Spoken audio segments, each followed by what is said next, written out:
Para Noticias de Cruceros llegamos hasta el Alvear Art Hotel, acá en la ciudad de Buenos Aires, para entrevistarnos con uno de los organizadores más importantes de cruceros temáticos. Well, here we are with Andy Pillar, musician, producer and organizer of 70,000 tons of metal. So guys, I'm Andy. They also call me the skipper of 70,000 tons of metal, the original, the world's biggest heavy metal cruise.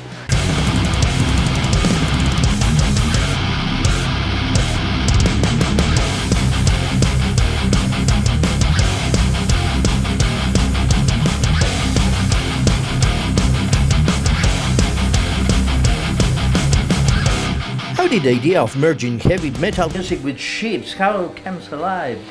There is a longer story and there is a short version of the story. Which one do you want? The funny. The funny story. Okay, it is a funny story. I give you a little background. So I grew up in Switzerland.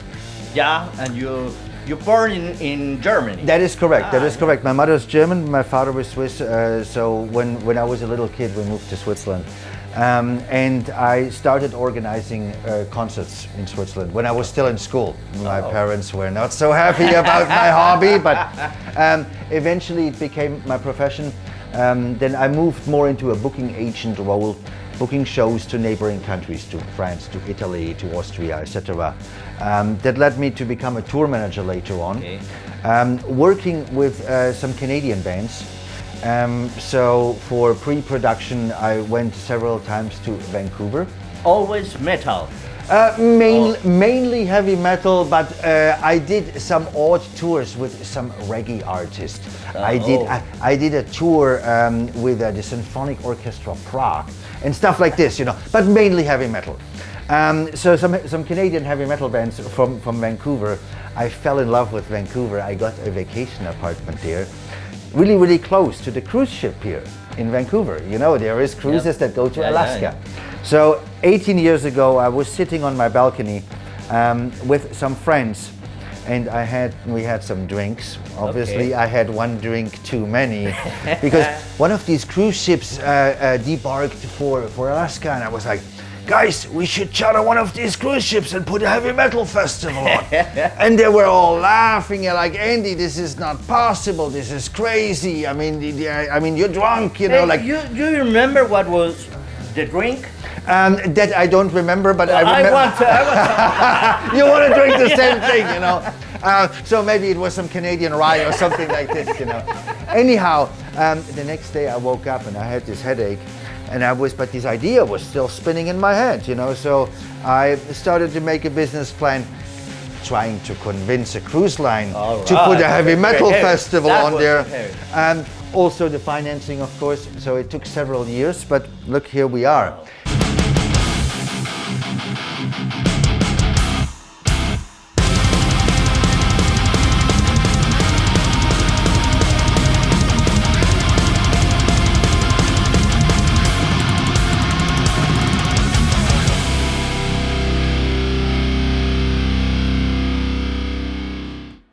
The short version, I really had one drink too many.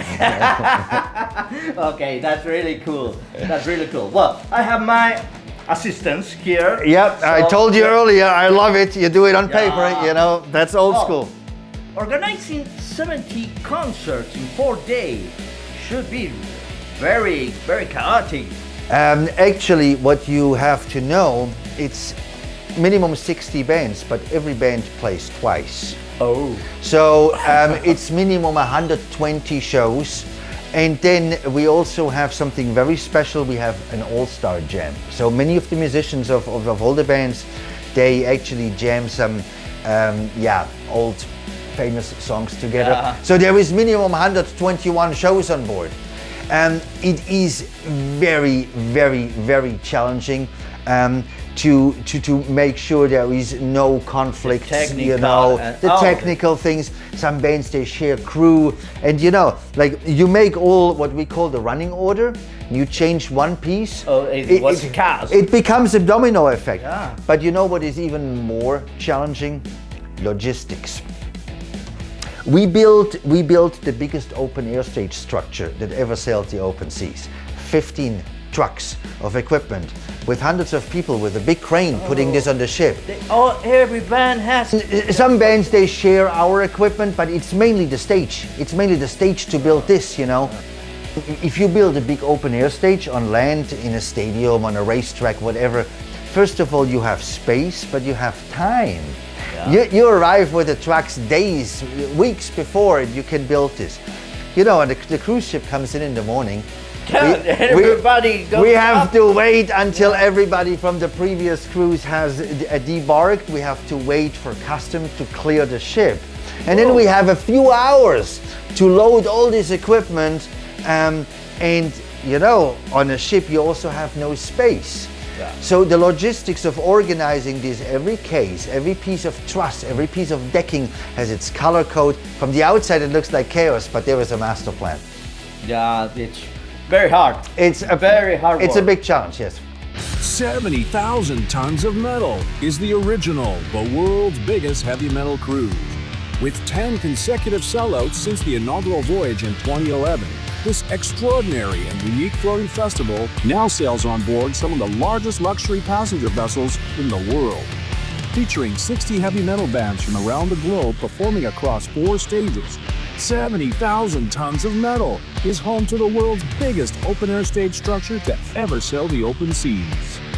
And what is the criteria for selecting the bands? Well, the short answer, they have to be good. I like to make a mix because this is a heavy metal festival, and we want to cover like all the different subgenres. Okay. So from thrash to death metal, from black metal to symphonic metal, from folk metal to power metal, and everything in between. So there must be a nice genre mix, but I also like to have bands from that come from different places in the world. We also call 70,000 tons of metal the United Nations of heavy metal at sea. Yeah, that's cool. Believe me or not, this year we set a new record. We had 81 different nations on board. Of musicians, not passengers. Of passengers. Of passengers. Okay. Yes.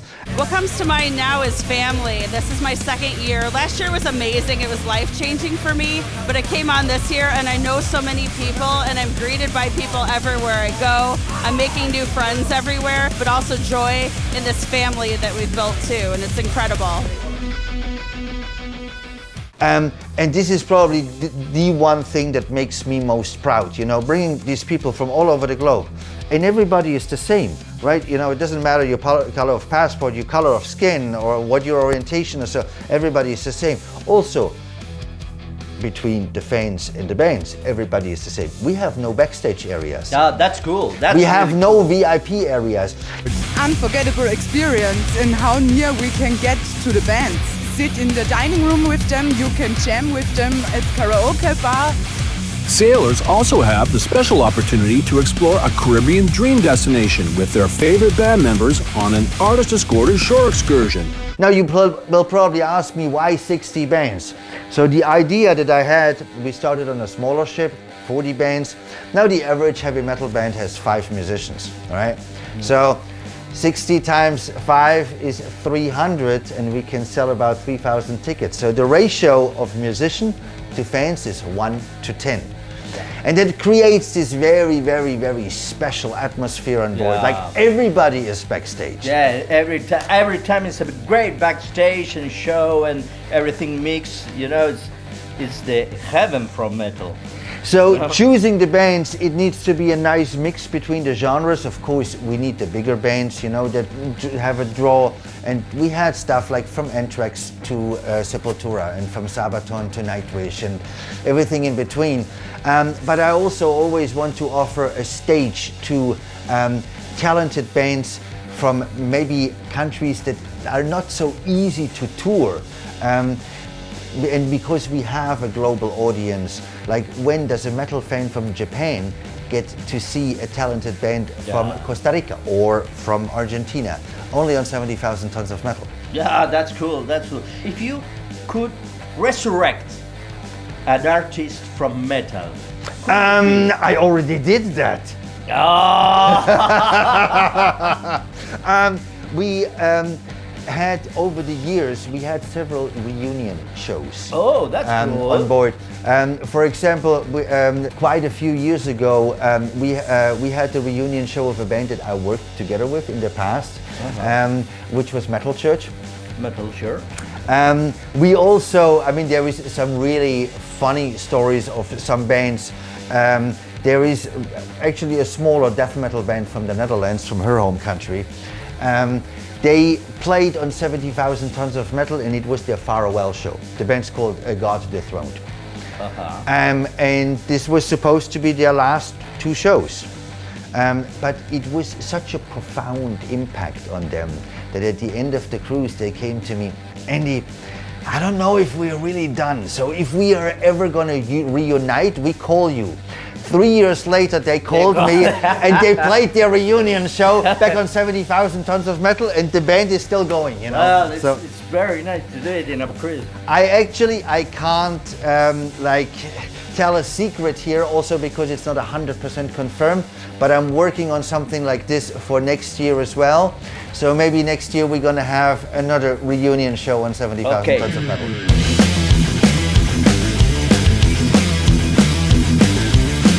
Takes out from Miami. They call it the cruise capital of the world. Yeah, of course. Yeah. We go every year to a different destination. Also because we have a lot of repeat guests. About two-thirds of the people they have been before. Boring. We call them survivors. Last year we were in the Dominican Republic. This year we were in Ocho Rios in Jamaica. Okay. Next year we go to Labadee. It's the community. I mean, the community on this boat is absolutely amazing.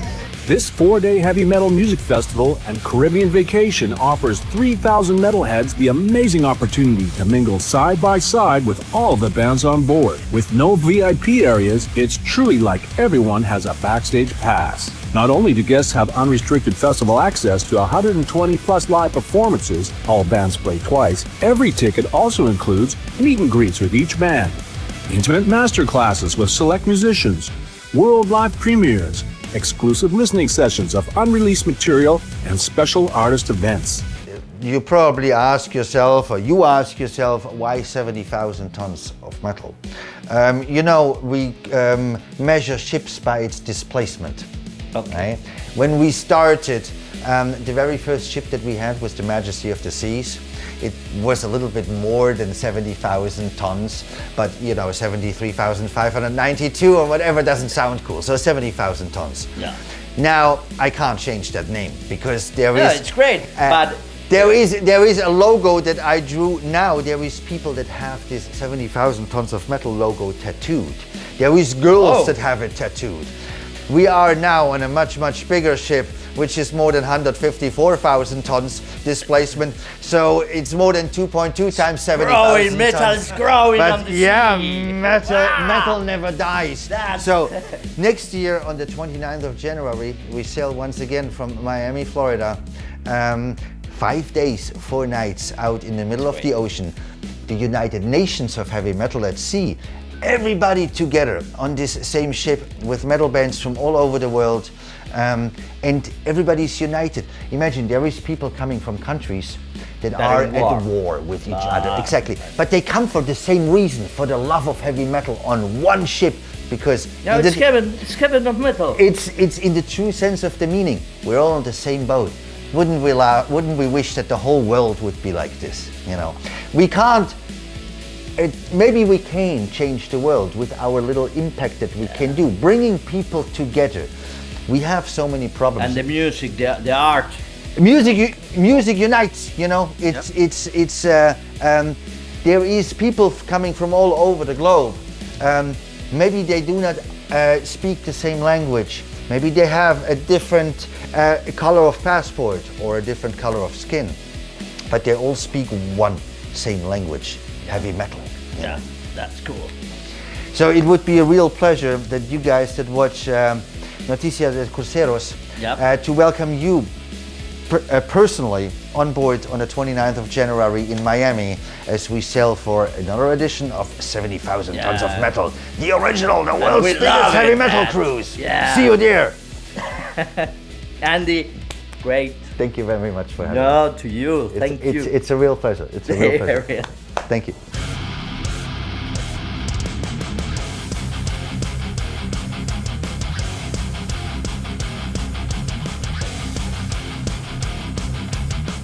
"70,000 tons of metal! The original, the world's biggest heavy metal cruise. Yeah!"